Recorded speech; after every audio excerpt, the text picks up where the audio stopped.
didn't guess that there was going to be some sort of hate. I thought that they were going to fall in love. I know, God loves me. Hey guys, welcome back to my now existing channel. I thought of this idea not so long ago and I really want to just do it. So I said, who cares that there's noise in my house? It's night, but it has to be done. Based off of the title of this video, I'm going to be guessing what these 5-star books from these booktubers are about. So I have a couple of booktubers down. I want to make this a series because there's so many wonderful booktubers in the community. The first booktuber that I chose is none other than Destiny Sidwell. Now, she rated this book 5 stars on August, and I got it from her Goodreads. A Man Called Ove by Frederick Backman. I feel like I heard of this book, but I never read what it was about. I don't know why. Based off of the cover, I just get the feeling that it's going to be a very deep, thought-provoking book because there's clouds, we have a blue sky, there's grass. At first I thought that was a chicken, but it looks like it's a cat, and we don't really see his face. He has his back turned, and it looks like he's just staring at the sky, pondering. Probably going to be the story about this man, and it's probably going to take us behind his life, and it's probably going to be a very sad and deep book. So that's what I get based off the book cover. Now I'm going to read the description and see if I was close. A grumpy yet lovable man finds his solidarity world turned on its head when a boisterous young family moves in next door. Meet Ove. He's a curmudgeon kind of man who points at people he dislikes as if they were burglars caught outside his bedroom window. He has staunch principles, strict routines, and a short fuse. People call him the bitter neighbor from hell. But must Ove be bitter just because he doesn't walk around with a smile plastered to his face all the time? Behind the cranky exterior, there is a story and a sadness. Oh my gosh. So when one November morning, a chatty young couple with 2 chatty young daughters move in next door and accidentally flatten Ove's mailbox, it is the lead into a comical and heartwarming tale of unkept cats, unexpected friendships, and the ancient art of backing up a U-Haul, all of which will change one cranky old man in a local residence association to their very foundations. I think I'm gonna give myself like 2 points. I mentioned the word story and sadness, and I did say it's probably going to take us behind his story and it's going to be a sad book. Now, I didn't get the cranky part. I didn't know he was going to be angry. I thought he was going to be very emotional. Like it was just going to be a story of him, like, let me take you back. Instead, it's present day and it's about neighbors and moving in and him talking about his life with these 2 chatty young daughters. Did I say 3 points or 2 points? I totally forgot, but I'll give myself 3 points. Now we're moving to the next. We have Haley Pham. Haley rated this book in September 5 stars, and I got it from her YouTube video actually. Oh my gosh, I'm totally gonna mispronounce this person's name and I'm so sorry. Mari McFarlane. It's Between Us. Now, let me see if I can dissect this book cover.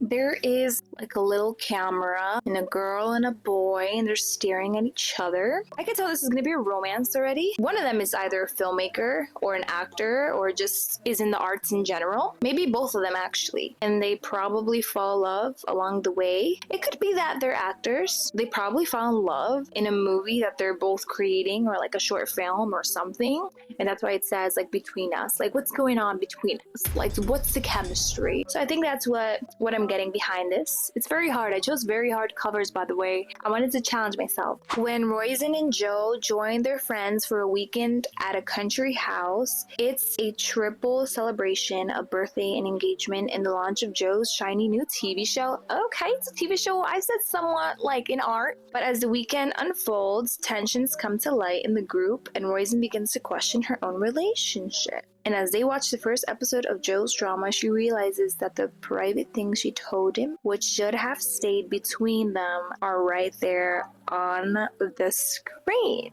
Oh! With her friend group in chaos and her messy love life on display for the whole world to see, Roisin returns home to avoid the unwanted attention and help run her family's pub, but drama still follows, in the form of her dysfunctional family and the looming question, what other parts of her now ex's show are inspired by real events, lies, infidelity? Every week, as a new episode airs, she wonders what other secrets will be revealed. Yet the most unexpected twist of all is an old friend who is suddenly there for Roisin in ways she never knew she needed. I was totally wrong. Totally wrong. It is some sort of art show. I guessed that. I didn't guess that there was going to be some sort of hate. I thought that they were going to fall in love. I was like way off in the sense that I thought they were both actors. I mean, are reality shows acting? Because I guessed that it was going to be an artistic piece, I also kind of guessed that they were going to be acting because they are the main characters of the reality TV show, I'm guessing. What I didn't get is that they would fall in love.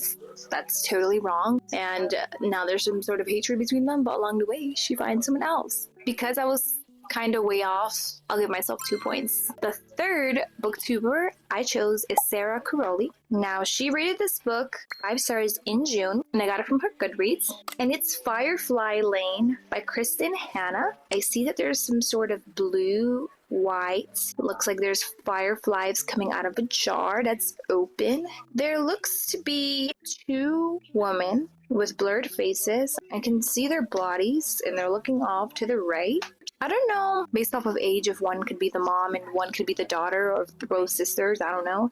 But it looked like their family for sure. Blue just gives me like a nostalgic feel to it. And then the fireflies, they're like little lights too. So it's like a blur in time, like a faint memory, you know? This is also going to be a deep book, and Firefly Lane could probably be some sort of neighborhood that they grew up in. I think it has to deal with grief and loss as well, and this Firefly Lane could probably be like a big memory for them from that grief and from that loss. They're just reminiscing on the good old days. In the turbulent summer of 1974, Kate Mullerkey has accepted her place at the bottom of the 8th grade social food chain. Then to her amazement, the coolest girl in the world moves in across the street and wants to be her friend. Tilly Hart seems to have it all: beauty, brains, ambition. On the surface, they are as opposite as the two people can be. Kate doomed to be forever uncool, with a loving family who mortifies her at every turn. Tilly steeped in glamour and mystery, but with a secret that's destroying her.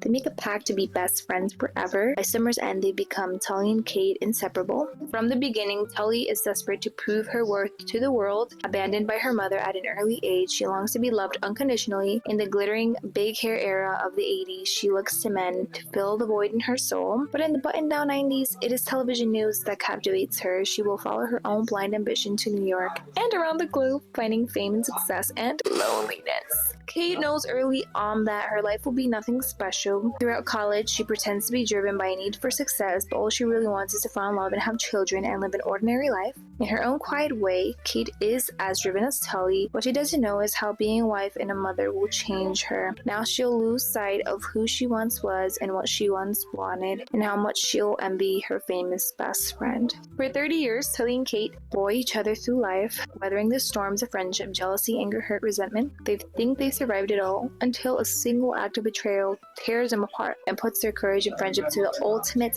test. Oh my gosh. I was right in the sense that these two people were close, like family. They're not technically family though, they're like best friends, but they've known each other for years.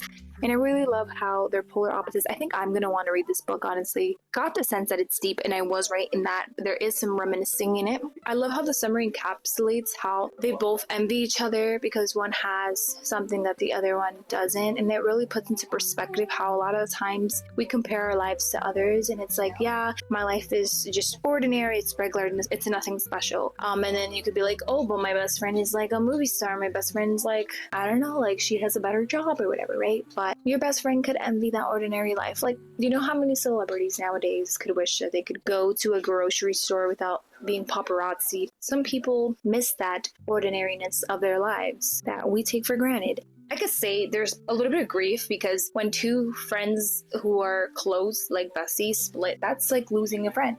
So 1 point on that, but I didn't get the specific plot down. The next book is by Alexa Ray. She rated this book 5 stars in December, and I got it from Fable. It is Apprentice to the Villain by Hannah Nicole Mairer. If I mispronounce the name, I'm very sorry in advance. I like how these have like specific details so that maybe I'll kind of get the story. So there's a web. This is a villain's rule. There's a unicorn, a little bit of potions, a heal. Ooh! Evil for beginners. Oh, I'm guessing this is the fantasy. And it's a school for villains. There's a long hair, looks like Rapunzel's, with a crown. It's kind of reminding me of the school of good and evil. I'm getting some sort of feeling that this is a school of good and evil, if that makes sense. Could it be a retelling as well? Because I'm getting like a long hair, like I'm getting princesses in this. And I see the frog, and it reminds me of Princess of the Frog. The main character probably is not evil. It's more of a comedic, a little bit of fantasy in it, young adult book. It's almost as the main character is stuck between the good and evil. Like they're going to be doing some type of work, but they're not evil. Oh my gosh. I chose the second book of a series. Notice to staff, there has been a disturbing increase in cheeriness, sprightly behavior, and overall optimism of late. Oop, I kind of got it right. Kind of. I said like the person, the main character, is not really evil, but they're in a school of evil. Please resume your former dark, ominous terrors at your earliest convenience. Evie Sage has never been happier to be the assistant to the villain.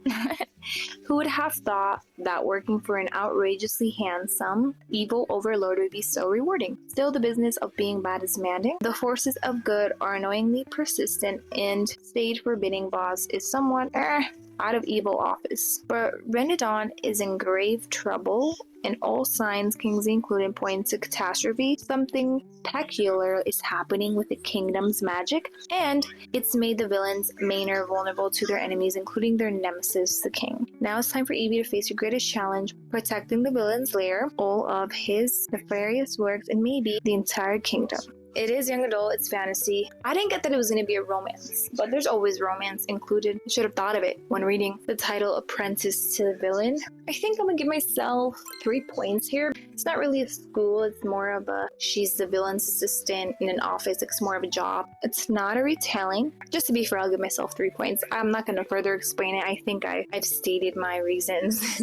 Alright guys, I think I'm going to do 4 at a time. I underestimated how long this video was going to be, but again, I have others in here. If you liked this video and thought it was interesting and would want to see the next part to it, I think this is a very easy video to put out. How many points in total did I collect?